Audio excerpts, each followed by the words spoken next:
পার্টিতে এক লোক বসে আছে। একটু পর এক সুন্দরী তরুণী এসে তাকে বলল, আপনি কি নাচতে ইচ্ছুক? লোকটি উৎফুল্ল হয়ে বলল, অবশ্যই। মেয়েটি এবার বলল, তাহলে চেয়ারটা ছাড়ুন, আমি একটু বসবো। সাকিব এবং রাকিবের মধ্যে কথা হচ্ছে। সাকিব বলল, রাকিব, তুই আমাকে ঠিক রাত 10টায় ফোন দিস তো, তোর সঙ্গে কথা আছে।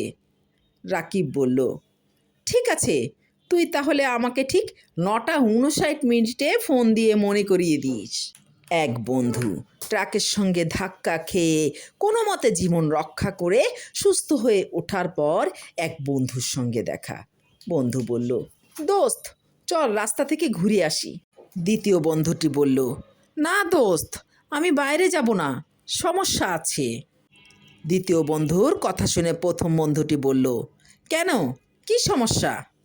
দ্বিতীয় বন্ধুটি বলল, ওই ট্রাকের পেছনে লেখা ছিল, ধন্যবাদ, আবার দেখা হবে।